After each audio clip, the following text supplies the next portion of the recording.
semua kita ada di sini karena ada Tony kan, ya semua ini kan ada Tony. Nggak mungkin kita ada di sini. Nah itu sudah nampak dari demo-demo, terus jadi ada keributan di persidangan itu bentuk-bentuk upaya melihat dua sisi mata uang tadi kan, yang berbeda. Itu yang saya lihat itu seperti itu.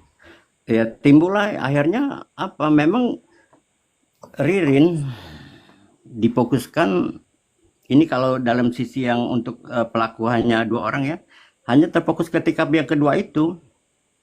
Kenapa diabaikan yang seolah-olah tidak ada TKP 1? Karena itu ada pelaku lain di situ.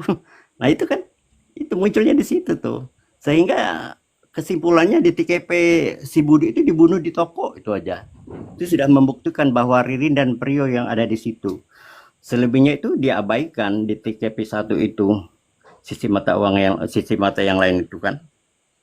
Begitu sampai akhirnya kesimpulan seperti tadi kan, ya contohnya CCTV yang di bengkel itu, yang di toko bangunan itu kan CCTV ada di jam-jam krusial ya, yang harusnya penting, bukti primer kan. Ada juga misalnya bukti itu yang kita lihat ya, mungkin ada yang tersembunyi kan nggak tahu, seperti misalnya yang saya yakin di fotokopi itu ada yang menyorot ke TKP, bagaimana ada pergerakan mobil, motor misalnya masuk di dalam gerasi itu, nggak mungkin nggak kelihatan. Nah itu harusnya dimunculkan, tapi itu adalah upaya supaya kita itu tidak melihat itu, tidak ada menuju ke ada pelaku lain itu. Karena kalau di TKP toko kan tidak ada indikasi pelaku lain di situ. Itu misalnya yang saya lihat sih seperti itu. Oke, oke. Sepakat nggak kalau saya bilang begini? Hakim ini mengatakan begini, ini adalah kasus extraordinary crime.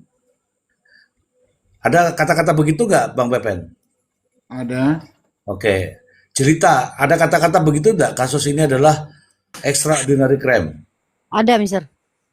Nah, oke, saya tanya lagi supaya meyakinkan. Bang Ai, ada nggak kata-kata seperti itu, Bang Ai? Ada, Mister. Ada. Artinya sepakat nih, hakim mengatakan bahwa kasus ini adalah extraordinary crime. Artinya kejahatan yang sangat-sangat luar biasa. Tapi cara penanganannya menjadi bulat. Bukan extraordinary penanganannya, tapi extra bulat crime. Nah, extra bulat crime. Ini malah orderan crime, Mister. orderan. Jangan dibantah dulu. Ini ada yang ini nih, extra orderan crime. Kenapa saya katakan ini justru tidak mencerminkan kasus yang extraordinary crime, justru penanganannya tidak sesuai dengan apa yang diucapkan oleh hakim. Salah satu contoh, percakapan. Percakapan itu dimunculkan, tetapi seolah-olah hanya mendiskreditkan satu orang saja.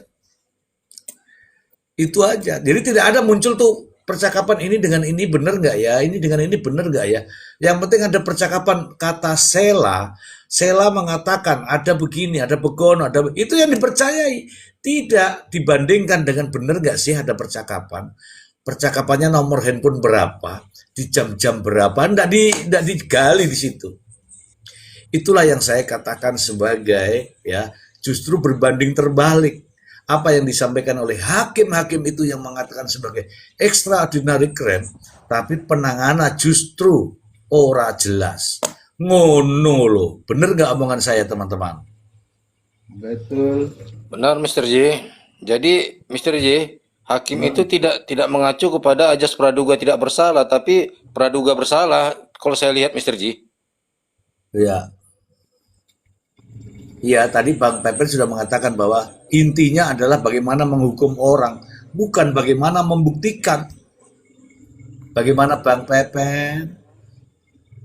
Nah itulah yang kemudian kita ini makin tertarik untuk mendalami dan menindaklanjuti ini perkara, ini kasus.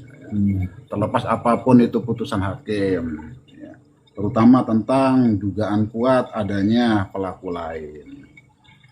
Apa sih sebetulnya motifnya ini? Emangnya orang itu siapa sih? Kok sampai segitunya menutupi keterlibatannya?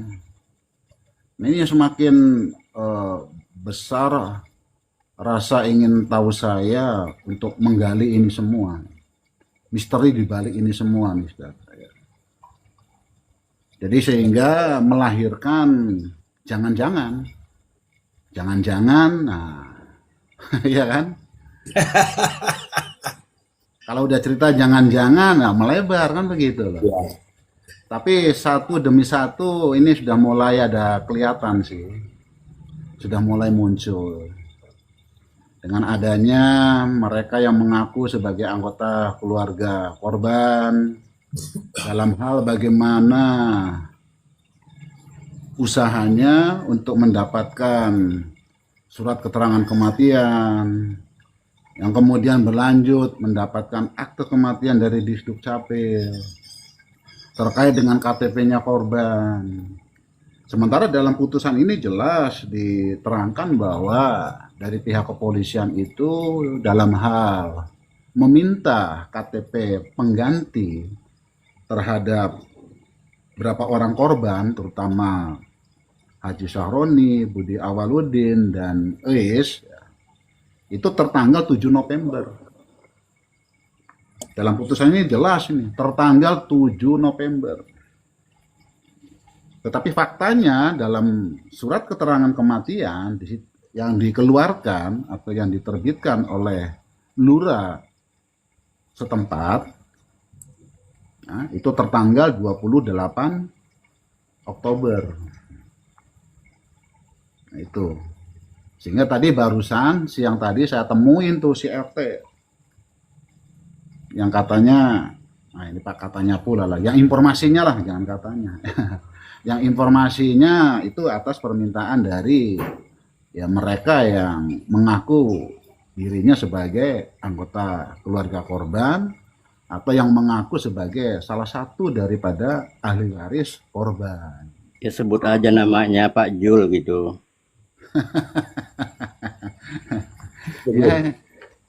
Ya itulah orang-orangnya kan.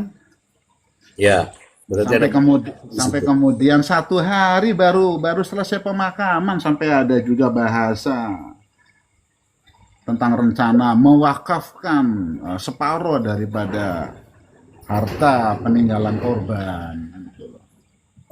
Sampai kemudian keceplosan ngomong ketika ditanya, kalau begitu di mana ini semua surat-surat atau bukti kepemilikan seperti kayak rumah, sawah, rumah kontrakan. Sampai keceplosan ngomong. Yang katanya udah diambil pelaku dan dibuang di Sungai Cimanuk. Pelakunya aja belum tahu. Wah langsung dibilang diambil pelaku, dibuang di Kali Cimanuk. Iya. Akhirnya jadilah bahan itu Cimanuk Iya.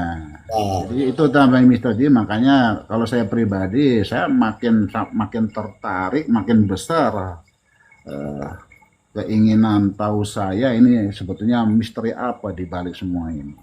Kemudian orang ini sebetulnya siapa? Kok sampai segitunya ya pengen ditutupin ya, dugaan keikutsertaannya dalam mengeksekusi ini korban. Itulah seperti video-video yang saya buat kaitannya dengan ya kredit fiktif. Nah, ini kan pasti melebar. Dan satu lagi ada informasi tadi ada juga ini saya dapatkan ini suratnya nih dari kepala desa. Ada namanya Desa Sudi Mampir itu kalau di Indramayu. Beda kecamatan lah dari tempat dari TKP. Bahwa ternyata itu korban Budi di awal tahun 2004 ya, itu ada menerima hasil penjualan atas sawah miliknya atau atas sawah pemberian dari orang tuanya itu lebih dari 2 miliar. Walaupun sawahnya itu hanya seluas 9 ribuan lah, artinya nggak sampai 1 hektar lah itu. Cuman karena itu ada kaitannya dengan pembebasan dari Pertamina sehingga harganya itu mahal. itu. Dari mana Bang Pepen? Dari Pertamina. Iya, jadi kan ada proyek Pertamina di Balongan itu. Jadi tanah korban, jadi tanah milik korban itu ada apa namanya itu ada ya ada dibayarin lah gitu dalam untuk proyek Ganti Pertamina. rugi, ganti rugi. Nggak ada ganti rugi, ganti untung. Ganti untung. Nggak ada. Makanya harganya Yang di mahal. kuningnya ya Pak Pepen, Bang Pepen. Ya. Di Kuningan.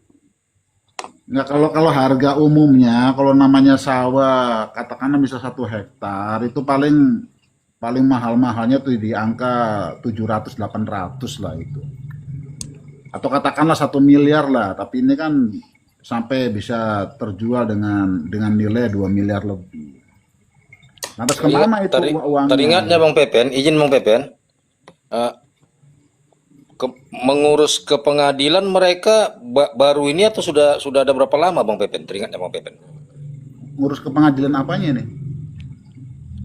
Mungkin kan ngurus ke pengadilan itu kan mengenai waris mungkin itu Bang Pepen ya.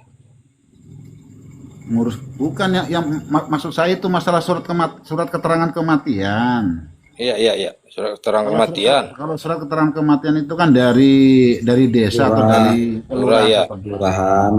yang kemudian surat keterangan itu nanti sebagai dasar di Dukcapil menerbitkan yang namanya akte kematian. Akte Jadi kematian, ada ya. surat keterangan kematian, ada akte kematian. Dan syarat utamanya itu harus memperlihatkan KTP aslinya almarhum. Nah, sementara dalam putusan ini kan dijelaskan pihak kepolisian telah mengurus KTP-nya korban itu tertanggal 7 November. Sementara surat kematiannya di situ tertanggal atau yang dikeluarkan oleh kelurahan setempat tertanggal 28 Oktober. Pertanyaannya ini orang yang mengurus surat kematian ini dengan memperlihatkan KTP korban ini dapatnya dari mana? Ya, sementara dalam pemeriksaan informasinya bahwa kedua terdakwa ini saat memasuki hotel atau saat check-in kan menggunakan KTP-nya kan KTP milik korban Budi. Nah, ini yang perlu digali. Bang Pepen, izin Bang, coba cari info Bang. Di pihak keluarganya almarhum itu baik yang dekat atau yang jauh. Ada yang kerja di Pertamina nggak Bang? Untuk sementara dari pihak kepala desa untuk sementara belum berkenan untuk menyampaikan siapa pembelinya. Hanya saja disarankan untuk menanyakannya langsung ke camat. Soalnya kalau Bang Pepen tadi bilang ada ini gusuran dari Pertamina, saya lihat-lihat info-info yang seliweran soalnya ada salah satu keluarganya sih yang mengakui bahwa orang tuanya kerja di Pertamina. Oke. Ya bukan orang tuanya ya si botak itu sebagai apa kontraktor atau apalah. Si botak. Informasinya kan begitu. Nah, sementara kalau kita lihat dari keadaan luka kelima korban, justru itu yang paling parah itu kan lukanya Haji Syahroni. Ya, sampai pecah itu tengkoraknya itu.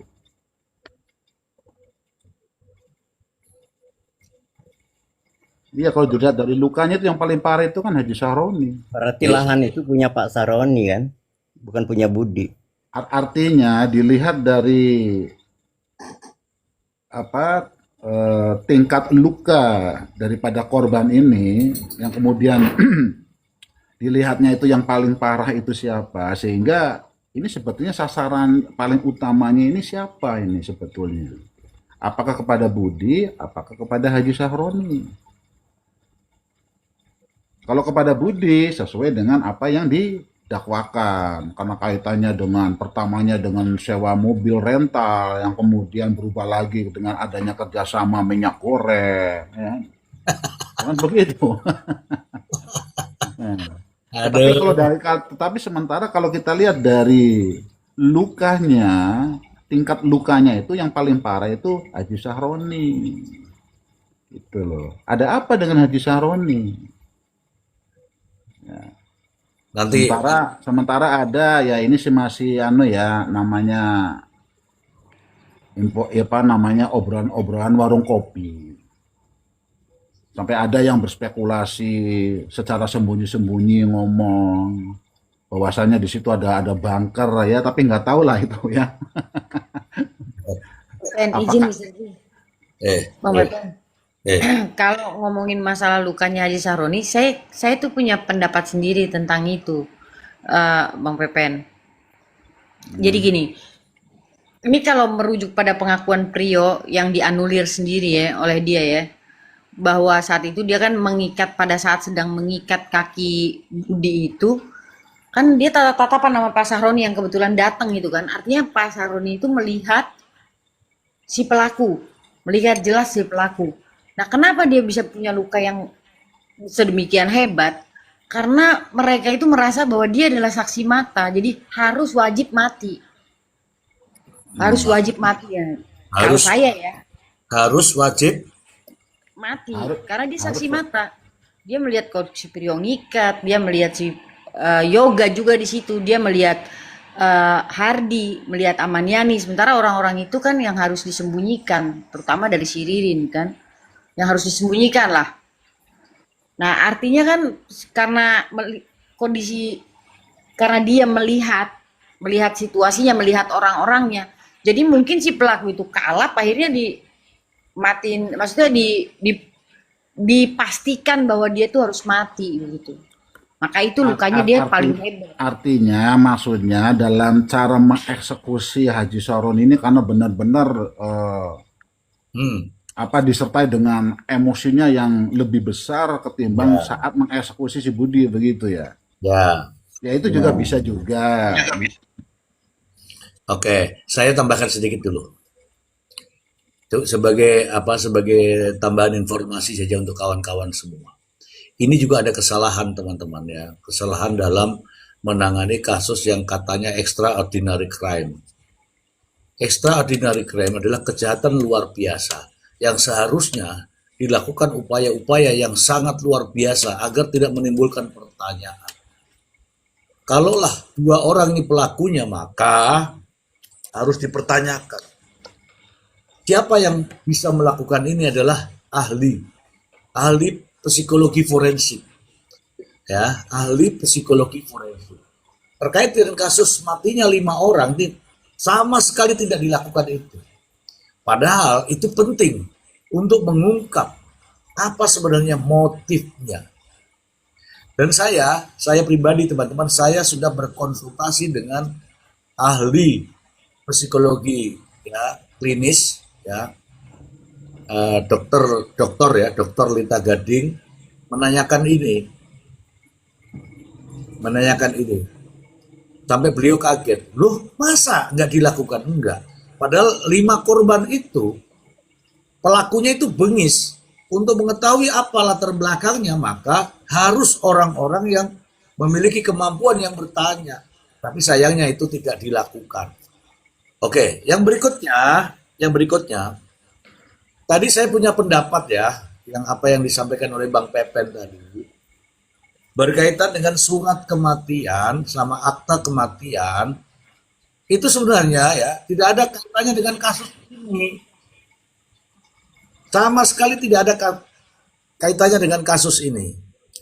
Kenapa saya katakan demikian? Kasus ini kalau orang mati itu buktinya hanya visum atau hasil otopsi. Tapi kalau keterangan kematian dan akte kematian itu untuk ngurus warisan.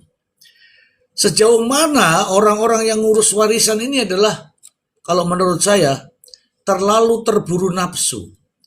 Mungkin akan muncul nanti drama-drama baru ketika Mereka-mereka yang bernafsu untuk mendapatkan warisan justru tidak mempunyai hak atas warisan. Akan muncul semua nanti kata-katanya itu. Kemudian yang berikutnya tadi ada pertanyaan ya dari Blibli terkait dengan pengamatan hakim. Katanya sudah dilakukan uji apa namanya di MK ya. Judicial review. Uji di judicial review di MK. Itu benar. Itu benar. Nah, di sini ada pemaknaan yang begini bunyinya. Jadi tetap saja boleh, tetapi dengan satu syarat bahwa pengamatan hakim itu harus berdasarkan pada fakta dan alat bukti, bukan hanya sekedar dalam hatinya sama di kepalanya saja, nggak bisa begitu. Ya, tetap bisa dilakukan sebagai alat bukti pengamatan hakim, harus berdasarkan fakta dan alat bukti yang objektif, begitu bunyinya. Ya, objektif. Jadi kalau nggak objektif seperti ini, wah ini berbahaya ini. Ini tidak objektif. Kenapa? Menganggap ada fakta, tetapi menghilangkan fakta yang lain. Itu berbahaya. Bukan demikian, Bang Pepen? Betul sekali, Mister. Makanya ini bahasa Komisi Yudisial bahwa hakim aktif menggali kebenaran atau sistem pembuktian terbuka. Hakim tidak hanya duduk menilai alat bukti yang diawasi jaksa dan pengacara, tetapi didorong untuk aktif menggali kebenaran material. Hakim juga dapat melakukan penilaian langsung terhadap subjek atau keadaan di persidangan. Kan itu kesimpulannya, Mister. Iya.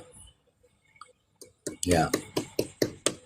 Oke, teman-teman silakan bikin VT ya, bikin VT. Ini saya kasih tahu nih rahasia VT Anda ini. Kasus ini adalah extraordinary crime. Kejahatan yang sangat luar biasa. Bagaimana dengan penanganannya? Luar biasa, cilaka.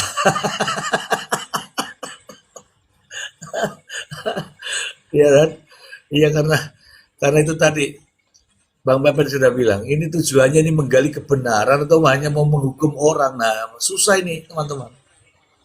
Ya, jika saja saya mengetahui hal-hal semacam ini ya, dan saya menjadi hakimnya, tidak begini ini. Saya tidak peduli ada orang demo-demo itu. Nah, anehnya demo-demo itu justru dijadikan pertimbangan. Aduh, coba teman-teman buat titiknya ya. Kasusnya extraordinary crime, tapi penanganannya makan es krim. Oke? Mr. G mau nanggapin yang disampaikan Mbak Pi. Oke, silakan. Nah, kalau Mbak Pi kan tadi bilang bahwa kenapa Pak Sahroni dipukul katakan lebih banyak ya, karena dia melihat Pak Sahroni melihat kejadian ya, menjadi saksi gitu. Artinya Mbak Pi kan melihat bahwa memang sebenarnya Budi itu dieksekusi di rumah kan, tidak di TKP kan. Tidak di TKP sehingga karena kejadian itu dilihat Pak Sahroni maka timbullah berkali-kali itu kan, lebih dari sekali dua kali kan, lebih parah. Tapi bisa juga memang ada motif lain yang untuk mengeksekusi Pak Budi kalau apa yang disampaikan Bang Pepen tadi. Karena iya benar, jadi ini kan masih ada kaitannya juga tentang bukan penguasaan harta ini kan, kalau saya lihat ya, entah itu dari intern atau ekstern. Itu sih kalau saya lihat, berarti Mbak Pi memang saya juga meyakini tidak jatuh Budi bunuh di toko, sama seperti Mbak Pi. Ya izin nambahin Bang Kopi Pahit ya. Justru tadi agak ketinggalan dikit tuh kalimat saya. Justru disitulah saya melihat keterkaitan antara, maksudnya kesesuaian daripada pengakuan Prio terhadap dengan lukanya Pak Sahroni itu karena dia melihat kejadian atau melihat aktivitas di ruang tamu itu, akhirnya dia yang dikejar kan. Kalau nggak salah pelaku pemukulan terhadap Budi dengan pemukulan terhadap Sahroni kan disebut dia orangnya sama. Jadi saya melihat kesesuaian lah intinya di situ. Demikian. Ada bukti lain ya. Oke, saya kasih tahu yang ini, yang saya kasih tahu. Didengerin aja teman-teman, cepat atau lambat. Lagu itu akan dinyanyikan. Judulnya adalah Pengakuan Dosa.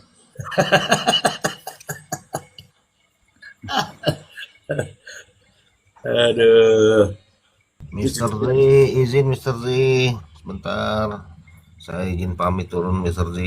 Namun sebelumnya saya juga mau ikutan bernarasi, kata Bang Pepen tadi ya, narasi warung kopi. Kalau dari kasus ini sering saya sampaikan juga di Komal sebelah ya. Karena pandangan saya juga hampir sama dengan Bang Pepen. Alasannya kenapa?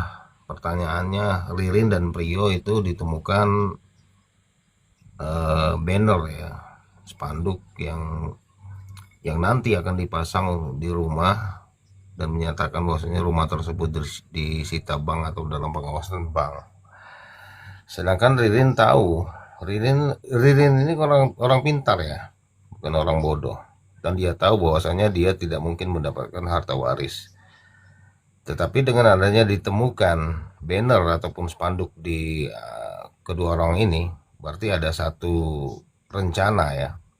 Rencana bahwa setelah keluarga Pak Haji Sahroni dihabisi tanpa tersisa ahli warisnya, maka akan dipasanglah banner tersebut dan semua mayat itu rencananya, kata salah seorang advokat mengatakan bahwasanya akan dicor ya. Ya jadi memang sudah sangat kentara Bang Mr. Z ya, bahwasanya sudah ada rencana untuk menghabisi seluruh pewaris daripada Pak Haji Sahroni.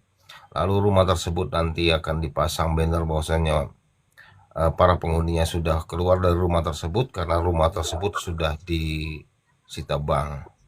Lalu sekitar 2 minggu kemudian ada keributan juga Mr. Z, pernyataan dari Pak RT Sohib ya, bahwasanya di kelurahan itu didatangilah oleh orang-orang yang berpakaian seragam, bahwasanya mereka juga akan menempati rumah TKP tersebut dan akan menjadikan rumah TKP tersebut menjadi sekretariat bagi mereka.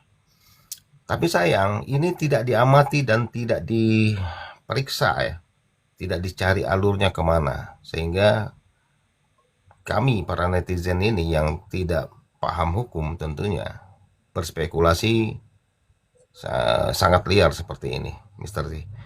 Demikian Mr. Z, terima kasih banyak sudah diberi kesempatan untuk duduk di Komal luar biasa ini. Salam hormat untuk Anda Mr. Z, Bang Pepen, salam hormat juga untuk Anda, salam kenal Bang Bile, Bang Bli, Bang Warung, ada telepon. Sama-sama Bang Raib. Bang Adi Porong, Bang Kopi Pahit, Bang Aisimi. Siap, Bang Anda Rai. semua salam hormat, salam sejahtera untuk Anda semua. Assalamualaikum warahmatullahi wabarakatuh. Waalaikumsalam Warahmatullahi wabarakatuh. Sebenarnya saya tertarik Bang menjawab, tapi kan sudah pamit jadi repot. Kenapa tidak diamati? Apa tidak didalami? Karena memang tidak menginginkan masalah ini ada. Masalahnya itu hanya berdua aja. Tidak didalami itu karena itu. Yang berikutnya, banner-banner itu siapa yang membuat? Kan ada semua ceritanya. Ada ceritanya. Ceritanya adalah Prio yang tahu. Oke.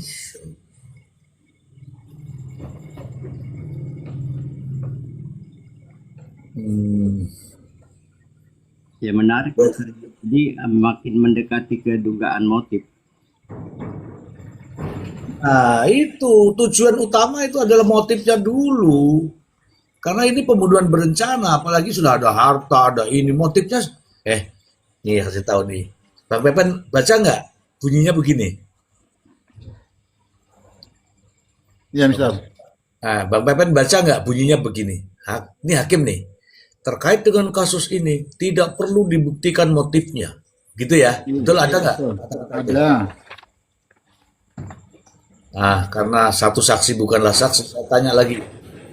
Jelita, ada nggak kata-kata begitu Jelita?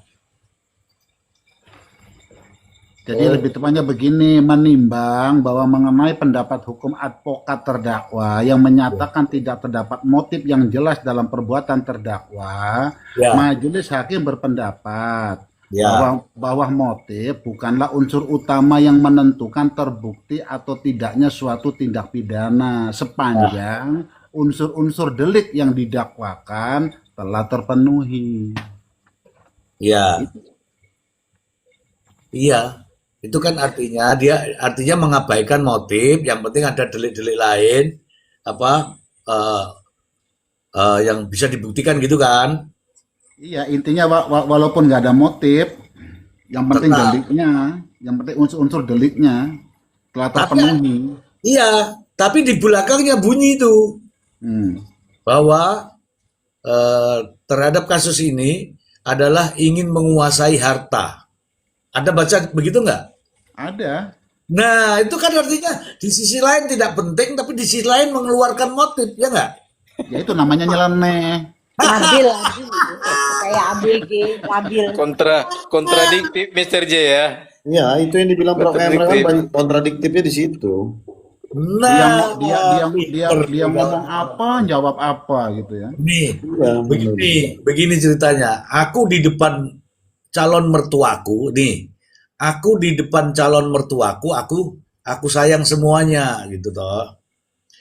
Iya Pak, saya sayang sama ini, sama ini, sama ini gitu. Sayang itu. Tapi di depan istrinya, di depan ya perempuannya dia bilang begini, aku cuman sayang sama kamu gitu loh. Jadi lain yang diucapkan di depan ini, lain yang diambil kesimpulannya. Jadi susah teman-teman, susah. Kalau teman-teman hanya mempelajari begini, ini saya ngomong sama jenengan-jenengan ini. Ini kan banyak ya.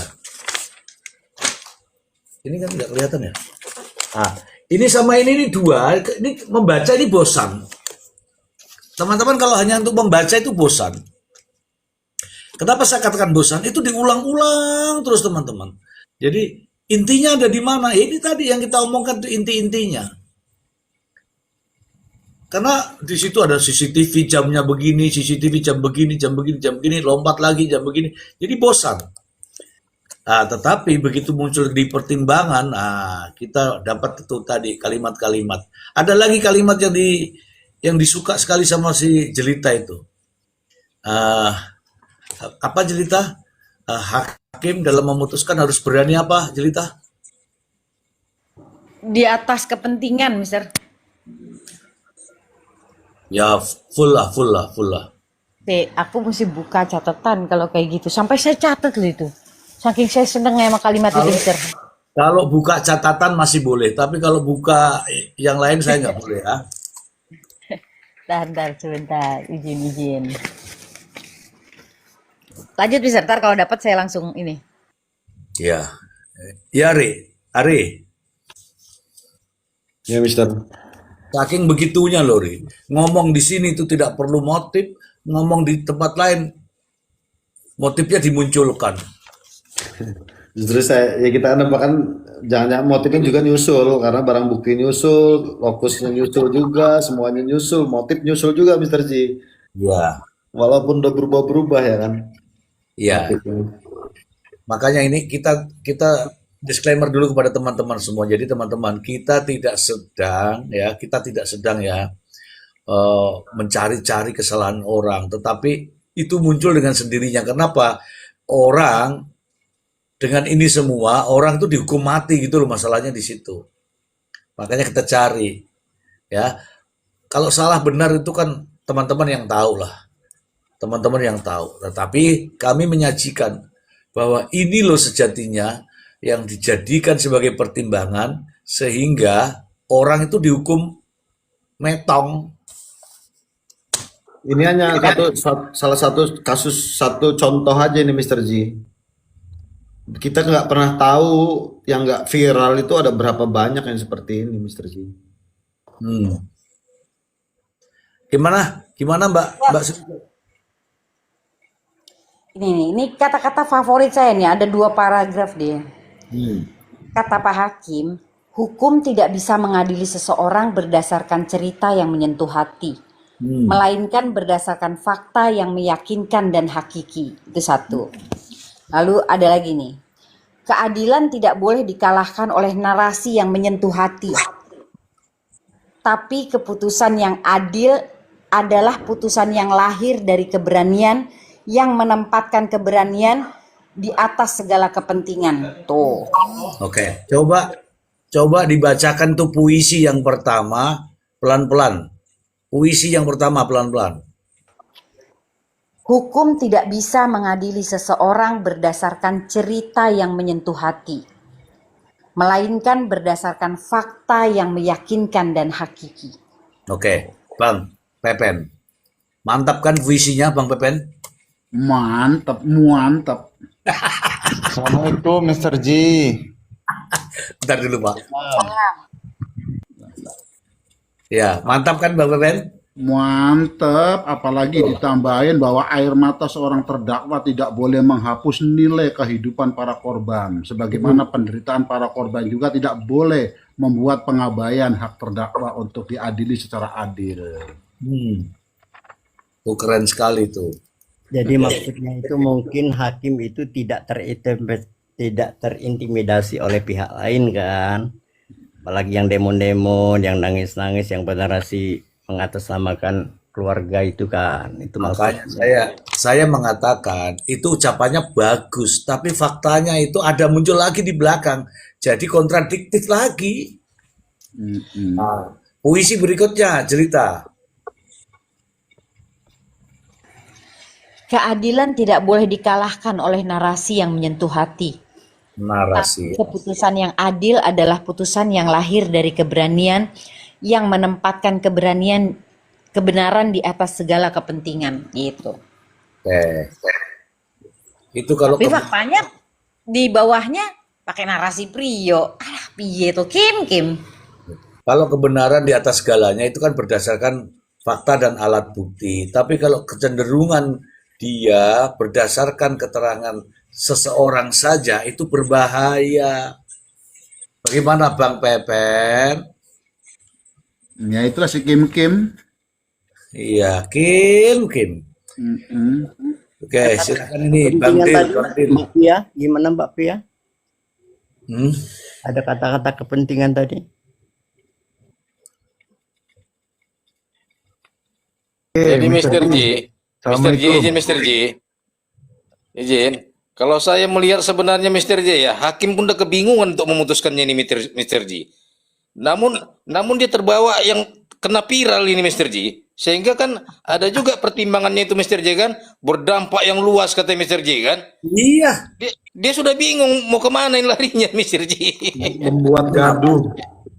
itu namanya intervensi ya itu. Oke, sabar dulu, kita dengarkan dulu Bang Dil itu mau ngomong apa. Dari tadi saya tunggui. Ya, silakan Bang Dil. Tapi kan putusan hakim kan tidak bisa disalahkan ya Mr. J. Izin Mr. J, saya mau bertanya gini. Ini kan kejadian ini di Jawa Barat Mr. J ya. Seperti dengan kasusnya Vina. Dari segi aspek hukum, mohon izin bertanya sekali nih Mr. J. Ini sebenarnya bisa terjadi lagi seperti kasus Vina. Ini faktor kesalahannya di mana Mr. J? Apakah dari oknum-oknum tertentu ataukah dari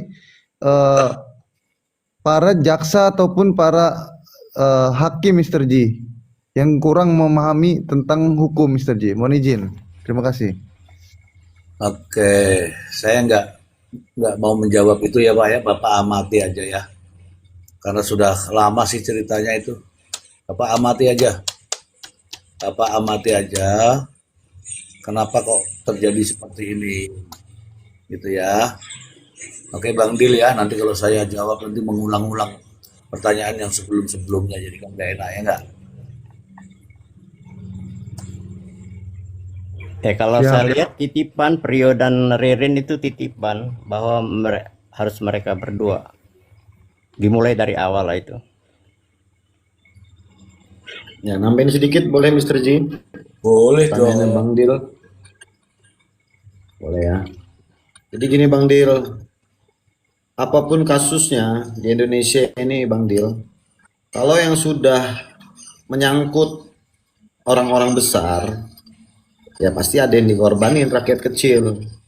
Jadi bukan ketidakmengertian dari aparat penegak hukum itu sendiri. Karena yang kalau Prof. Emran bilang itu lebih banyak ke relasi ya. Nah itu tadi kalau udah relasi itu kita udah nggak bisa ngomong apa-apa lagi gitu kan. Ya contoh yang Bang Dil bilang tadi dari kasus Vina juga kan. Jadi kalau orang-orang yang sudah mempunyai kepentingan, apalagi menyangkut orang-orang petinggi, orang-orang besar ya seperti ini. Itu aja sih. Ya kenapa dari salah satu tersangka tidak dijadikan JC aja Mr. J atau Bang Ari? Mohon izin. Ini susah kalau Pak Bang Dil baru ngikutin sekarang, susah kayaknya. Bang Dil, Panjang itu Bang Dil ceritanya. baru sekarang nih, Bang Dil kapan mulai ngikutin ini Bang Dil? Sebenarnya izin Mr. J, saya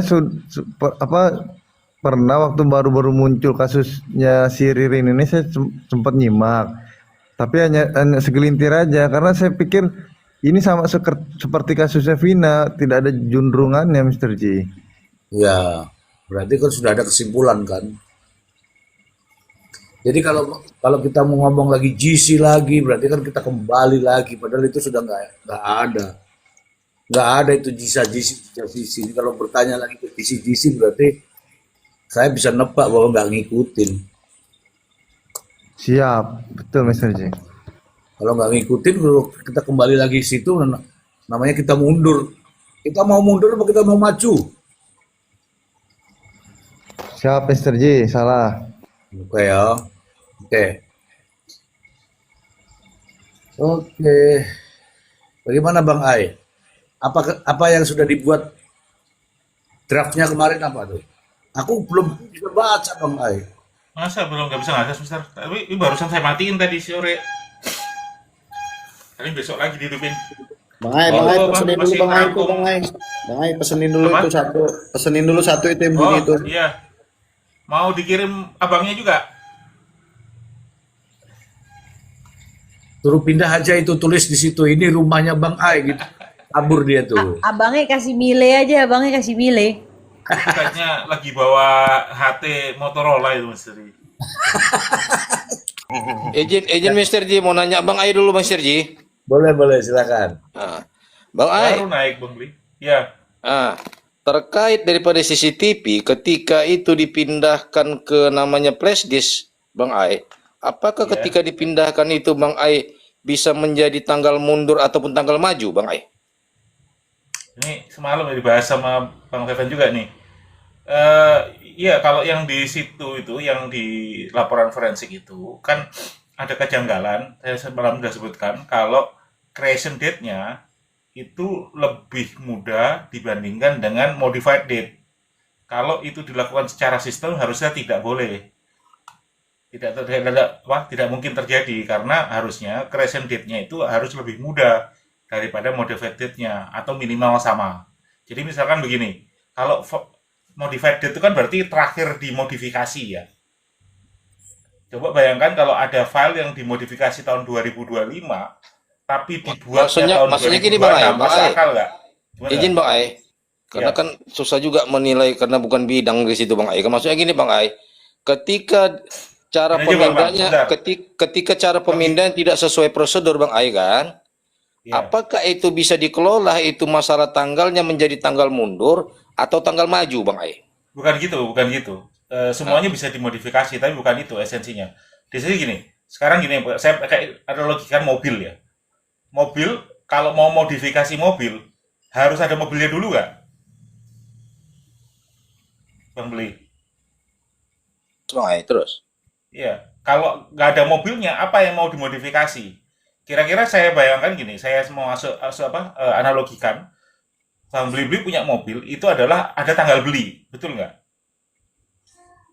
Bang Beli-Beli beli mobil dulu, baru bisa memodifikasi mobil tersebut.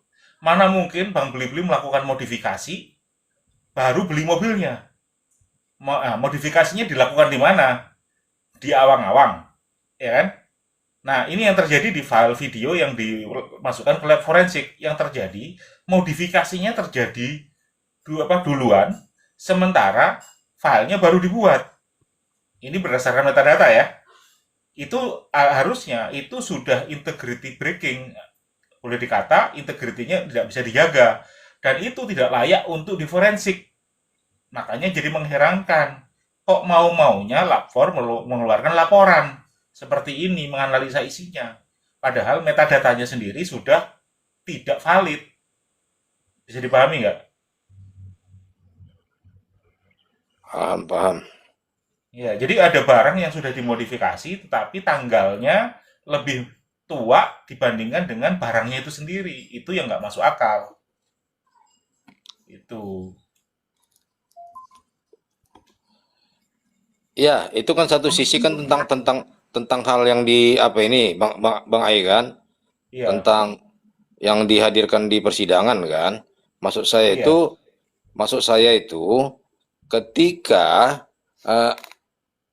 CCTV ini dipindahkan ke flash disk tidak sesuai dengan sebagaimana mestinya, apakah yang memindahkannya ini bisa membuat tanggal mundur atau tanggal maju? Itunya Bang Ai.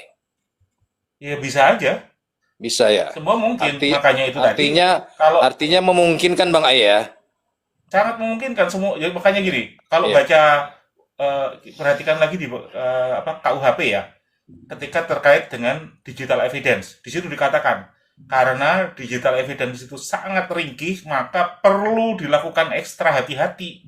Itu udah diperingatkan di KUHP. Makanya disitulah ada proses digital forensik. Digital forensik itu sebenarnya bukan hanya kopi ini aja. Kopi ini harusnya tidak boleh dilakukan penyidik. Jadi apa yang harus dilakukan dalam dalam kasus Pak Oman ini, CCTV yang di toko bangunan itu dibawa ke Lab4. Nanti petugas Lab4-nya yang melakukan ekstraksi, imaging dulu, tidak boleh berubah itu. Sampai dikembalikan nanti ke pemilik, itu tidak ada yang berubah harusnya. Harus tetap ori. Seperti saat diambil. Artinya pemindahan itu harus digital forensik melakukan kan? Iya, Lab4-nya yang melakukan, bukan orang sembarangan yang mengcopy. Makanya di kasus Jessica itu pernah terjadi ketika setelah masuk ke laporan ya, kan yang datang duluan itu Polsek. Nah, Polsek ini tidak tahu apa itu proses digital forensik. Mereka melakukan sama seperti kasus Pauman. Mereka colokin flash disk, copy video yang di DVR, habis itu bawa ke Lab4, itu flash disknya. Kebetulan waktu itu kepala Lab4-nya adalah Pak Nur Al-Azhar. Beliau bilang, nggak bisa dijadiin bahan. Akhirnya Lab4-nya turun ke GI, ke Plaza Indonesia sama Grand Indonesia, ngambil CCTV, DVR-nya dibawa, angkut semuanya ke Lab4. Nah, itu kalau ini keterangannya bisa cek ke Bang Maksi, karena Bang Maksi cerita dia menyaksikan sendiri itu pengambilan DVR yang ada di GI. Ya. Nah, itu yang dilakukan oleh timnya Pak Nur Al-Azhar kala itu. Yang kebetulan akhirnya jadi saksi ahli yang ditunjuk oleh jaksa ya, yang di pihak jaksa ya, di pihak penuntut gitu. Waktu itu yang akhirnya melawan sama Rismon yang di pihak Jessica ya, yang dibawa oleh Pak Otto.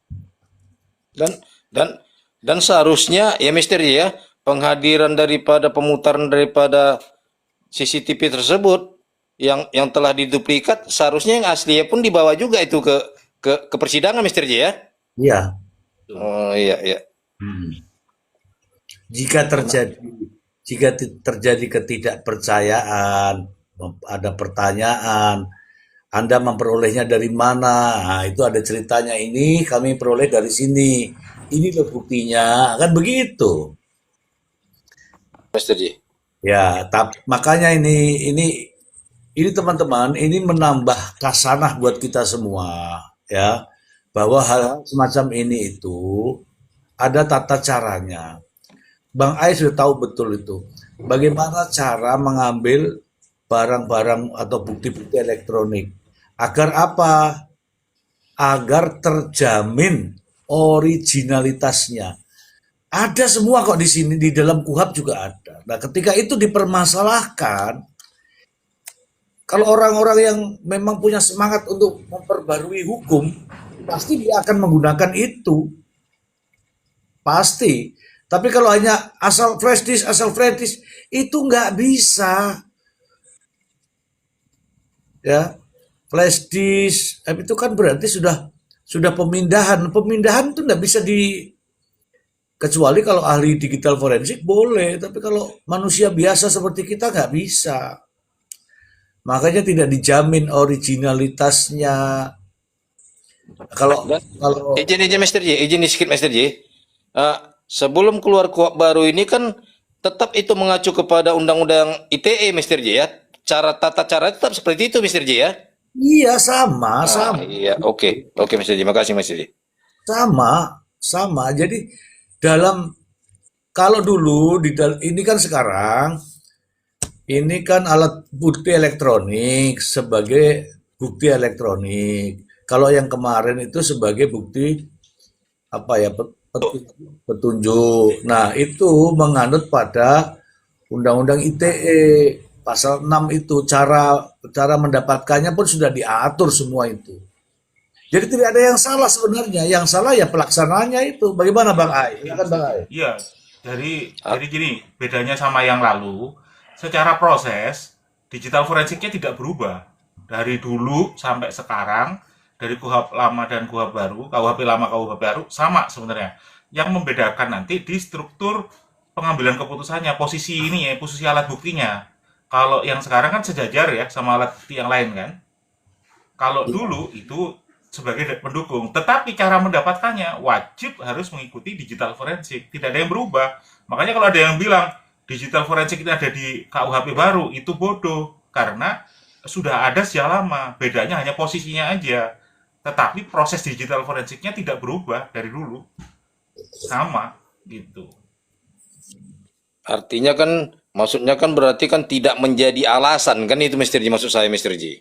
Iya. Sangat, ini sudah kita bahas di awal-awal itu ya. Saya pikir juga hakimnya juga paham. Nah, kalau hakimnya paham kan menggunakan, ya mohon maaf ya, Kim. Silakan Bang Pepen. Kim. Apanya, Mister? Ya Kim. Soalnya di drama itu ada namanya Dokter Kim Kim. Tadi Ji mau nanya, Dokter gigi apa dokter apa Bang Pepen? Dokter umum. Master Ji, kalau tim NFS itu masuk dalam orang-orang dalam tim lapor juga nggak? Apa memang orang ya? Jadi sendiri-sendiri. Sendiri-sendiri. Inavis itu fingerprint, jadi sidik jari. Kalau digital forensik itu teknologi, ilmu itu. Dan forensik juga banyak. Ada fisika forensik, kimia forensik, apalagi itu. Kedokteran forensik, digital forensik, fisika forensik, macam-macam toh. Jadi Mr. J, kalau saya melihat daripada ini semua Mr. J, ini bisa menjadi Mr. J, banyak celah yang bisa dilakukan untuk namanya banding Mr. J kan.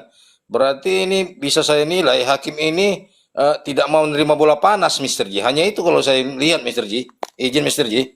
Psikologi forensik, iya, kriminal, iya macam-macam, benar-benar. Jadi semua pertimbangan hakim sekarang ini menjadi celah daripada pengacaranya. Karena pertimbangannya yang keliru, jadi sehingga mengambil keputusan yang keliru juga. Kenapa saya katakan keliru? Bagaimana tidak? pertimbangan yang menguntungkan tidak diambil, diabaikan. Sementara contoh nih, saya kasih contoh nih ya, digital forensik, kapan disita? Kapan diajukan sebagai bukti digital forensik? Kemudian siapa yang dihadirkan? Coba saya tanya. Padahal di dalam undang-undang di pasal 235 itu dibaca, ini kalau ada yang pegang pasal 235 itu alat bukti, kemudian ke pasal 238 tentang ahli. Ahli itu wajib dihadirkan di depan persidangan.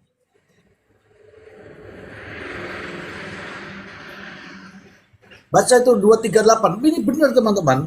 Ya, Bang Pepe nanti bisa jelaskan itu. Ini saya bacakan ini ya, 238.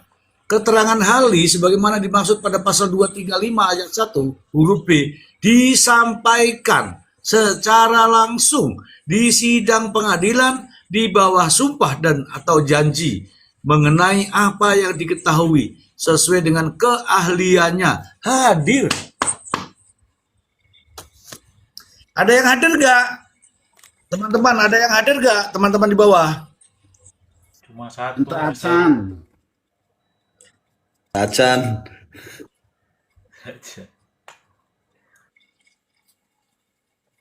Teh acan. Te, bukan T ya, te. Ora ono. Lah terus nek ora ono sing jelaske sapa? Diwacake tok iso dibacakan saja itu bisa menjadi keyakinan, kan ya aneh. Artinya Mr. J satu kesatuan ini tidak terpisahkan itu Mr. J ya. Benul. Hari. Hari. Mr. G. Kalau nggak mau hostnya dulu, aku tak ini makan dulu. Waduh. Oke, buat Bang Dil, ada lagi yang mau ditanyain sama ini apa namanya narasumber. Apalagi yang mau ditanyain nih Bang Dil? Bang Mile. Teman-teman yang di bawah ada yang mau ditanyain nggak? Kamu cerita aja tentang Tentang Gunung Kawi. enggak tentang kasus ini tuh. Ini Bang Ari mau nanya ya, Bang Ari kan tadi menyampaikan sudah pernah mengikuti dalam lapas ya. Itu fenomenanya seperti apa kalau memang itu dia tuh sebagai melakukan tindak pidana atau tidak melakukan tindak pidana. Jadi gini ya, Bang Kopi Pahit ya. Saya ceritain dari awal nih ya. Kenapa saya meyakini apa yang dikatakan Ririn dan Priyo itu benar? Karena itu nyata dan fakta. Satu dari proses. Itu pada saat proses itu tuh, lihat tuh fotonya tuh. Ada yang sakit gigi, ada yang sakit mata, ada yang alisnya keroak gitu kayaknya kan. Yang di belakang Mr. Z itu. Jadi apa yang diceritakan sama Ririn itu fakta. Faktanya di mana? Makanya PH-nya sebelumnya ngamuk-ngamuk tuh pada saat sudah dicabut dan Ririn bilang pada saat di BAP itu memang itu sudah didampingi. Didampinginya kan tapi cuma foto doang, formalitas saja. Saya bilang formalitas kenapa ya? Karena memang kayak gitu kerjaannya. Makanya saya sering bilang kalau misalkan ada kasus-kasus yang menimpa teman, keluarga atau apapun itu cari PH yang di luar.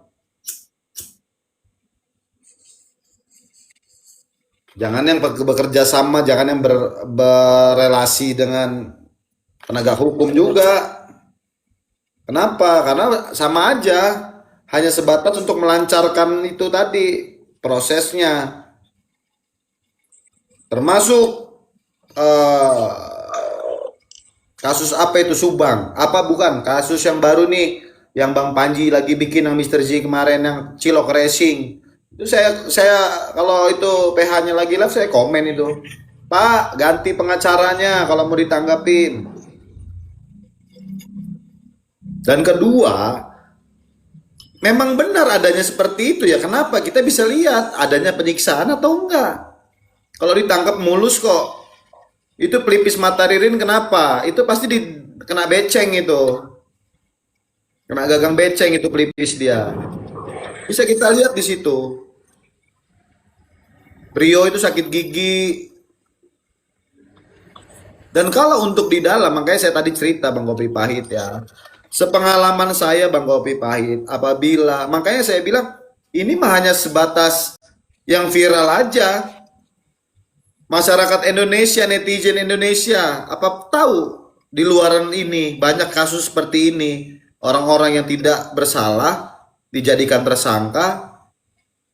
Terkadang kalau misalkan contoh kasus begal, dia baru ngebegal sekali. Ada kejadian tuh, ada 10 kali sebelumnya. Itu suruh ngaku 10-10-nya.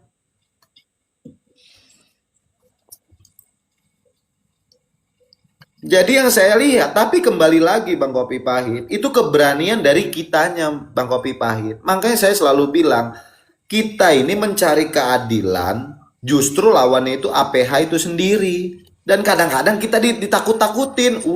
Maksudnya ditakutin gini ya, bukan ditakutin ya, sama senior-senior nih, yang udah digituin dulu lebih dulu, jadi dia lebih tahu. Udahlah lo ngapain buat kayak gitu, ngapain lah lo mau ini, udahlah terima aja. Sama orang-orang yang lebih dulu seperti Ririn sama Prio ini. Taruhlah kalau Prio memang dia mengakui gitu kan. Nah kalau Ririn, makanya PH sebelumnya memang ditunggu itu waktu pada saat sidang Ririn kan di belakangnya itu kan. Beneran aja Ririn ngucap bahwa PH-nya hanya datang untuk foto. Ayo. Izin Bang Ari, mau Siap Bang ya, Libri. ya izin mau turun dulu Bang Ari. Terima kasih banyak Mister J ya telah diberikan naik ke Komal Mister J ini. Bang Del, Bang. Bang Bang Kopi Pahit, Sore. Bang Ari Porong, Kak Masih sore. Jelita, Bang Pepen, terima kasih banyak ya. Siap Bang Libri. Assalamualaikum warahmatullahi wabarakatuh. Selamat malam. Terima kasih banyak Mister J. Sehat selalu Mister J. Makasih. Jadi Bang Ari, apa ya, mau nanya apa tadi? Bang Ari kan ada praktisi hukum mengatakan kalau itu sudah dilakukan sesuai prosedur terhadap polisi. Jangan juga nanya ke situ, itu juga nggak bener itu. Kok kira Hari ini mantan apa? Hari itu mantan penyanyi. Saya tidak pernah malu, Mr. J. Maksud saya kan Karena aplikasi kita hukum itu paling nggak kita ini tidak kan mengerti hukum gitu loh. mempunyai masa lalu ya kan. Kita ini punya masa lalu. Justru saya ada di sini saya hanya berbagi. Kenapa saya ngotot seperti ini? Karena di dalam itu banyak. Tapi nanti mungkin Mr. D bisa jawab apa yang dikatakan dilakukan oleh penangkapan itu tentang terukur, ada kata-kata terukur itu Mr. D nantilah. Nah, sekarang kalau misalkan gini ya Bang Kopi Pahit ya. Ini maaf nih saya ya. Kalau memang untuk sesuai dengan prosedurnya, lihat fotonya Mr. J. Ini sesuai dengan proses. Nggak perlu loh kita itu tersangka. Nggak perlu dibuat seperti itu gitu loh. Justru dibuat seperti itu kadang-kadang suka blunder. Namanya kita menahan rasa sakit dalam tekanan. Jadi ngomong itu asal aja. Asal keluarnya. Makanya kan mereka kan sudah sekolah penyidik itu kan. Karena memang itu tadi hukum di Indonesia ini memang hukum dari zaman Belanda ya kan. Kalau Bang Pepen bilang tadi ya kan. Hanya mengedepankan pengakuan. Kalau misalkan maksud kita di sini ini ya, oke, kalau misalkan memang 2 orang ini aja. Kalau memang 2 orang ini aja, terus barang bukti, alat buktinya sudah sesuai dengan prosedur, dengan sesuai dengan SOP-nya, kita nggak bakalan ada di sini. Kita pasti terima hasilnya gitu kan. Karena ini mereka berpikir nggak bakalan viral, jadi kelihatan kerjanya aparat penegak hukum itu seperti apa ya, seperti ini.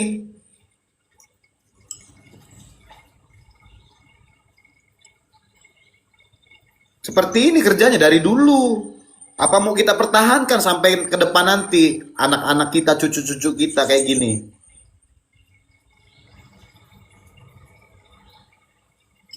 Karena kan saya selalu bilang, nggak menutup kemungkinan di kemudian hari kita sendiri yang mengalami seperti ini, keluarga kita, tetangga kita, teman-teman kita. Kalau mereka APH itu bergerak, bekerja sesuai dengan prosedur, sesuai dengan undang-undang, nggak bakalan adanya seperti ini.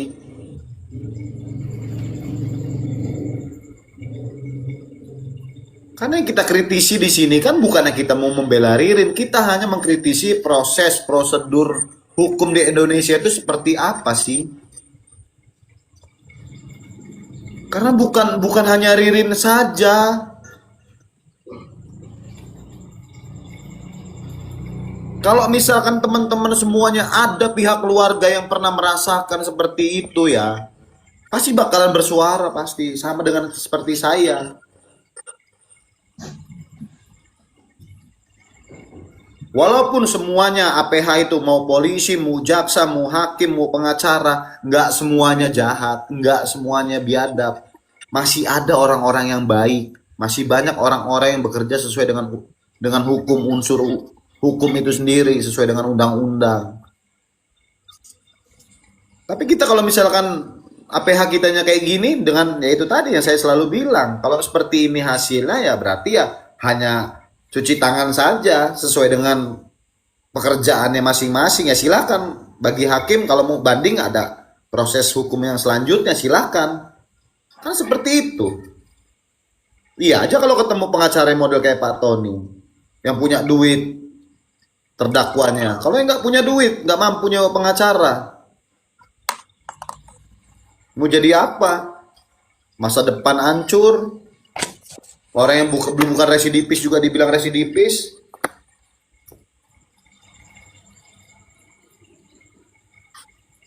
Oke.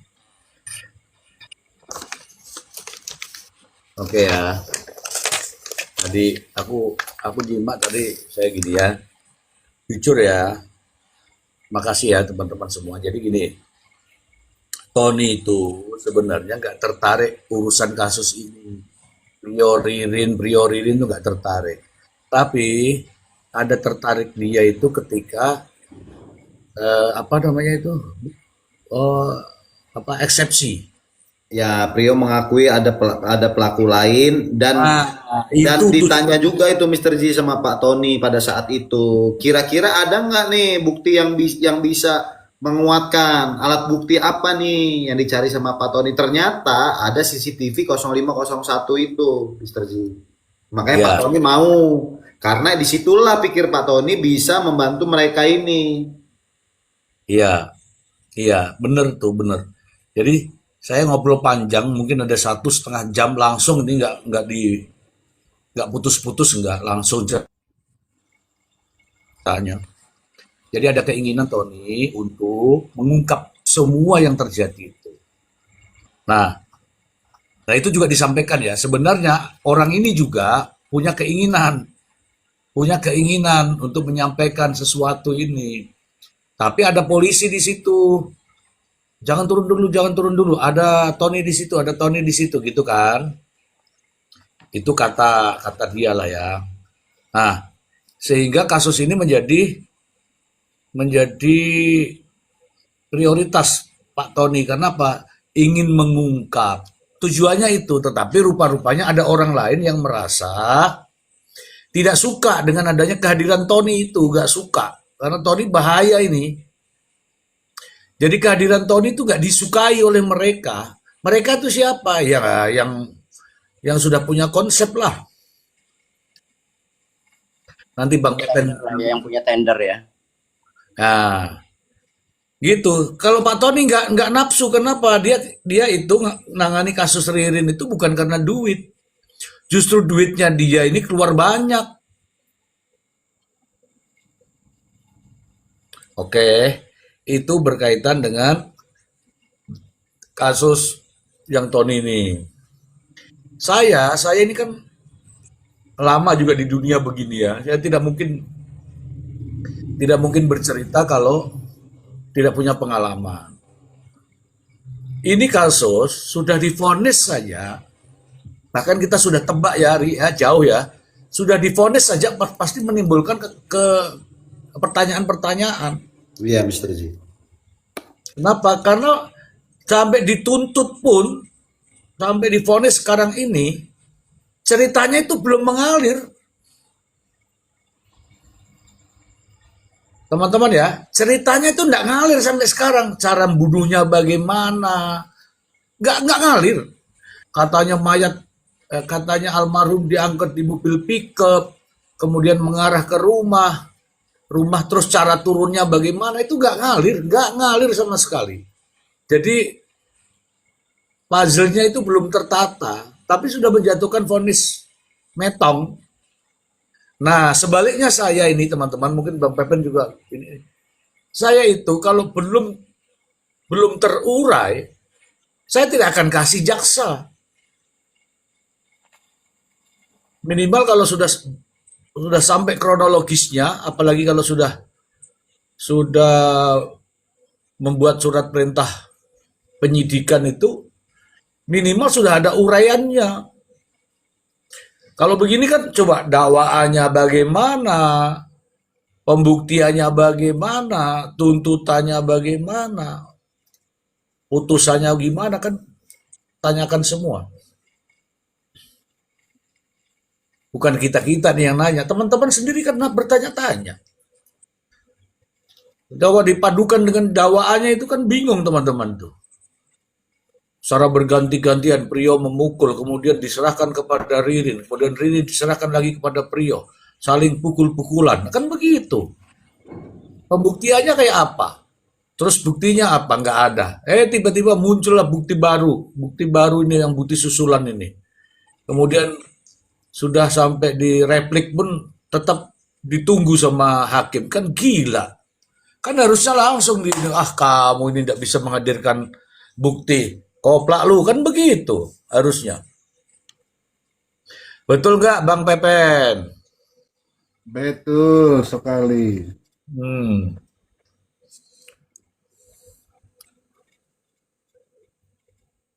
Harusnya itu kan kalau nggak bisa menghadirkan bukti, mana buktinya, mana ininya, kan itu justru itulah yang dijadikan sebagai pengamatan hakim.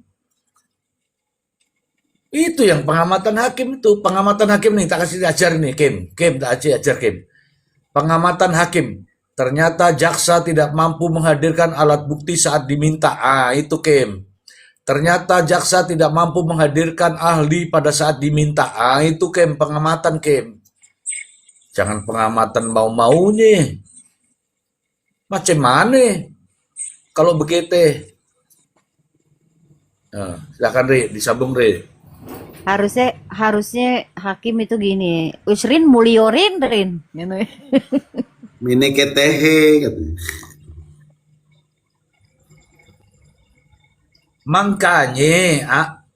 Makanya gue bilang,